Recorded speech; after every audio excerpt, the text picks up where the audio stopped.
Hey everybody, it's Rob from Flailthroughs, and this is a special preview of the Narrative Gundam C-Packs.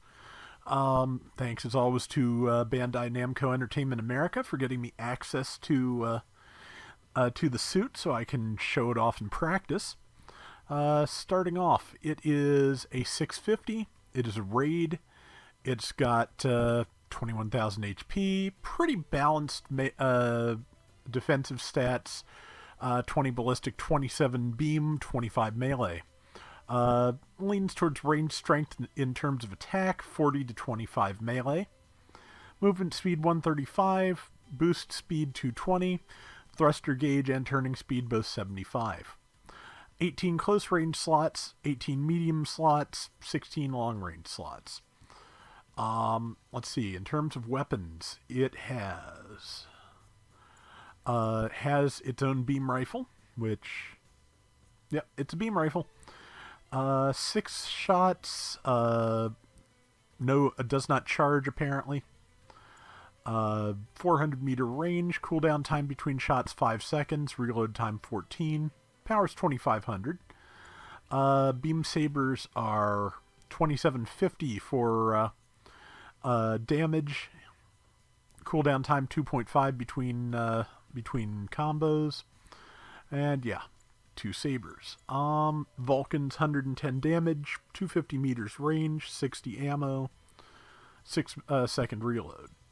Shield mounted beam cannon is 1650 power, heat rate 90%, so if you fire it twice in a row it's going to overheat. Range 350 meters. You have to take 5 seconds between shots, which will ease the overheating a little bit. If it does overheat, 15 seconds to cool it down until you can fire again. Beam cannon mounted on a shield, staggers enemy with ranged hits. Shield mounted missile, 4 of them for 600 damage each, range 300 meters. Fire basically in a quick volley, and reload's only 11 seconds. Firing arc is hard to manage, but useful for suppression and against ground targets. Interesting. Okay, yes, it also has a punch. Narrative Gundam C-Packs blow. Short range but powerful physical blow utilizes both weight and power. Compatible with the Awakened Narrative ability boost skill. Efficiency changes while the skill is activated, negating buffer damage reduction. And piercing shields when launching a Psycho Field towards the reticle. Note that if a Psycho Field is launched, Offense System Level 1 effect provided by NTD will not apply. Okay, yeah, and that's the end of the description. No, that's not what I want. There we go. 2350 in base mode, probably more in Awaken. 6,000 point large shield. That is pretty large, yeah. Alright, we'll just take it in as it is, but we will set up shortcuts real quick. I usually put missiles here. I'm going to put the blow here and move the Vulcans to over here. I'm never good at picking slots for these things, honestly. I do not have a system. Okay, yeah, so, and skills. Level 3 leg shock absorber, so reduced 30% less stress on the legs after jumping, 15% after boosting, 1% increased recovery time from the stress / temporary damage when you do one of those two things. So a little bit faster. Assault booster level 3, so makes you jump faster, increases your jump speed, makes it harder to stun you or knock you out of a jump. But you don't get the assault booster's protection while boosting in the air. Emergency evasion system level 3, which means dodge roll, double dodge roll with a reduced drain on the thrusters. Probably can't manage a triple with it, but it probably will at least manage a pretty good double dodge roll. Anti-blast stabilizer, so as befits a raid, because if it kills something with melee up close, it will not get stunned. Flight control level 3, boosting in midair, and less thruster consumption while doing so. Level 1 balancers, AMBAC level 2. It is space compatible this time, and usable in space and has space compatibility. And I forgot to mention, probably that it's a 650 raid. Level 3 maneuver armor, which has 15% damage reduction while boosting. And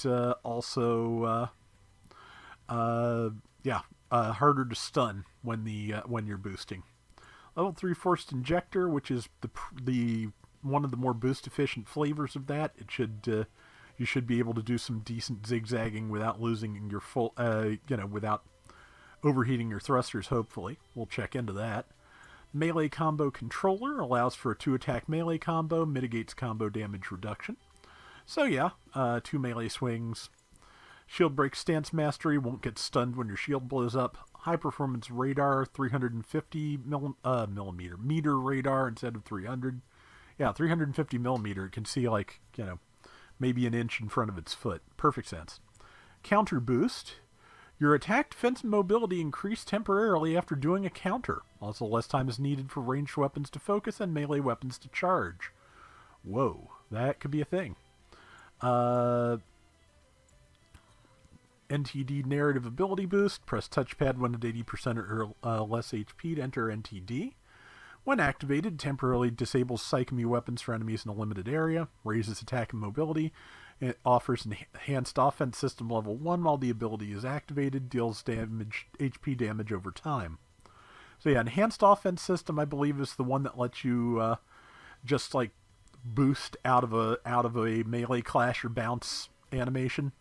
So, or the recoil animation after a bounce or clash. So, Awakened narrative ability boost. Once NTD narrative ability boost has been active for a set period, press the touchpad to activate, fully recovering HP for all ally MS parts within radar range.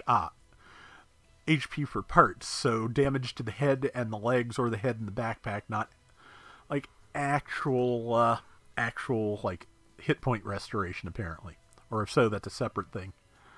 Weapons are altered so that the psycho field can be fired when the melee weapons, that is, are altered so that the psycho field can be fired toward the reticle when focused.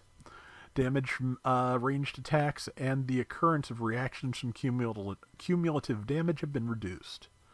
So you take less ranged damage, you take less take less build stun, and counters give you a special counter. And if I'm not mistaken, yeah, it does not reduce power the way that the Awaken does on the Unicorn and the Phoenix. So let's go try this thing out. It looks like it could be interesting. Let's see. But yeah, looks good. I'm going to start by going through everything at 100% hit points and then reduce it to special counter levels, which apparently is, whatever's left after 80% at the end of NTD. So, but yeah, as you can see, pretty boost efficient for maneuver armor. Okay, yeah, that's definitely a beam rifle. Hits relatively hard. See it. Okay, that did hit the foot. I just want to get a little closer and see if there is beam magnum style splash. No, not in the least. Kind of didn't think that there would be. Okay, here is the shield beam. And it's shield beam. The missiles. Okay, I'm going to try that again because the arc didn't look particularly tricky to me. It looks like they fly in a straight line, which is kind of like, yeah. Maybe a little bit of a downwards angle, but that may just be the narrative being tall at its enemy here. Let's see. Well, yeah, that's GPO1, so I probably, let's see. If I aim... Well, let's see if there's any drop. Nope, not a bit. Okay. And the Vulcans... Pretty fast, pretty good build stun, nothing wrong with that.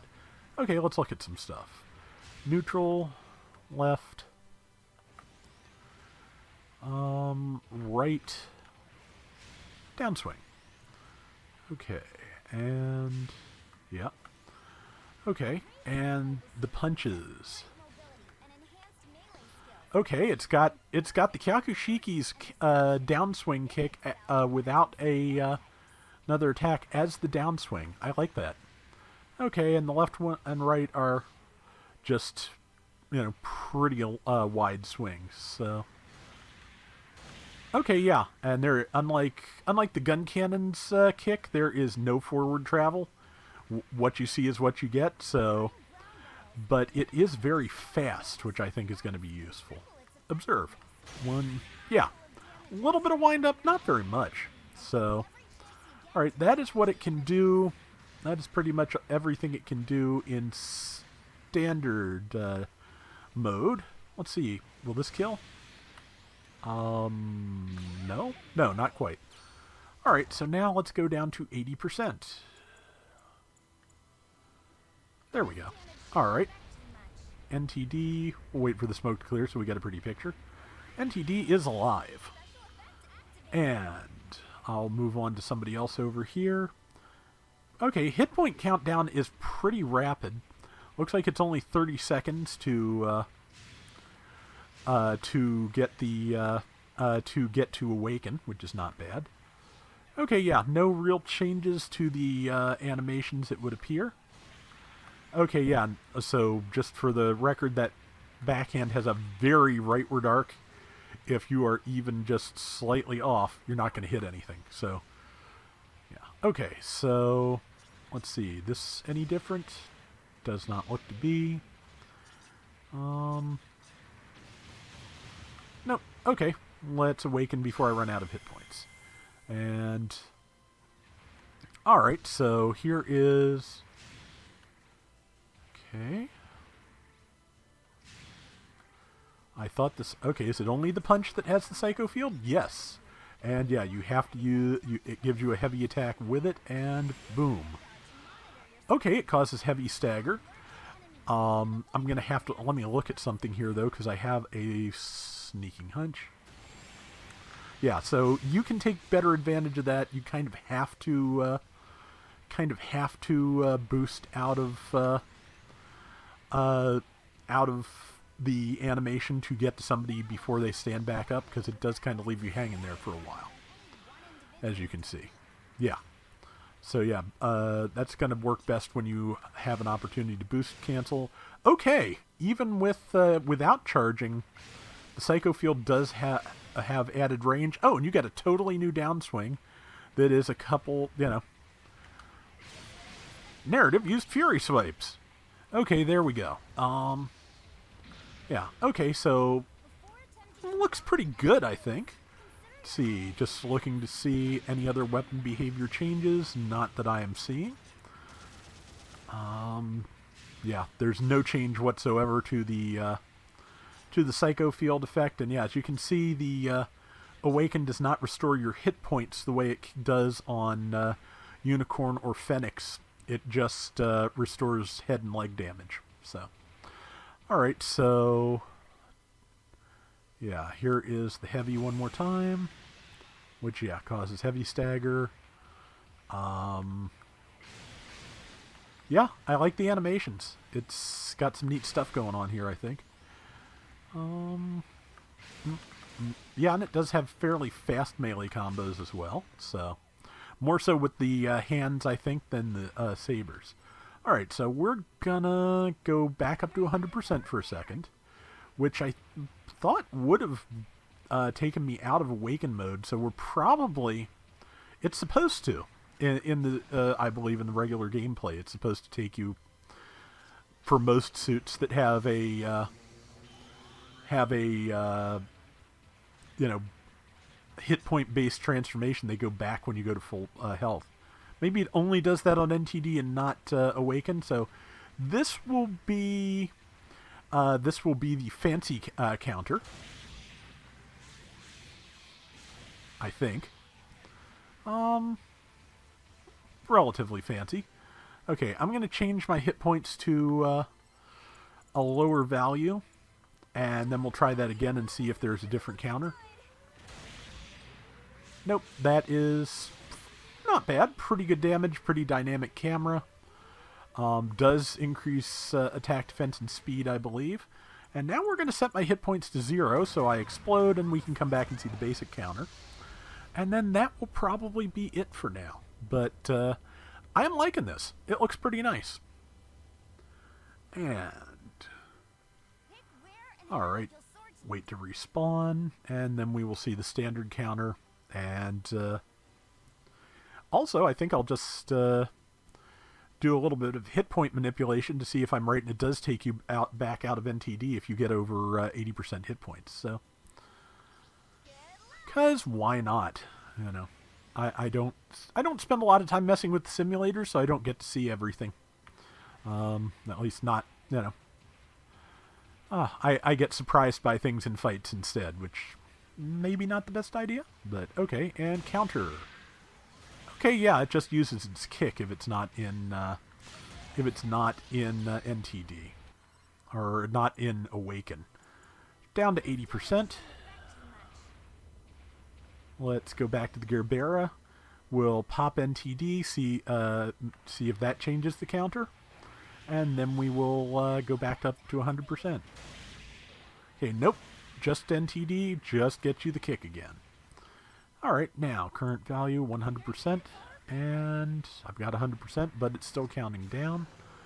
If I get out and repair it... Nope. Okay, so I'm pretty sure that is a difference in behavior compared to the Unicorn, Banshee, and Phoenix, because I believe that, like a lot of other functions that some of these have, like biosensor, resonance, all that, if you restore your hit points to above the activation threshold, they will stop. I may be wrong.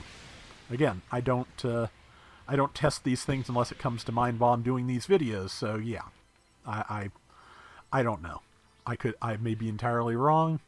As always, feel free to point that out, because I'd rather have people have correct information. So, alright. Yeah, so that is the Narrative Gundam C-Packs. Looks pretty good. And that is going to do it for this special preview. Thanks once again to Bandai Namco Entertainment America. And until next time, everybody take care and have fun. Okay, I nearly forgot. The new anti-beam armors that you get on Step 7 works about the same as the other new armors. 12 beam defense raises the maximum to 70% defense. If you're staggered, you take less hit points damage from beam attacks. You can only use one new armor part at a time. Takes a lot of long-range slots, takes 9 of them, plus 5 mid-range, plus 5 3 close range. But to be honest, being able to have up to 70% beam defense without counting like overtuning armors and things like that on higher level mobile suits, that's going to be pretty powerful, I think. Later.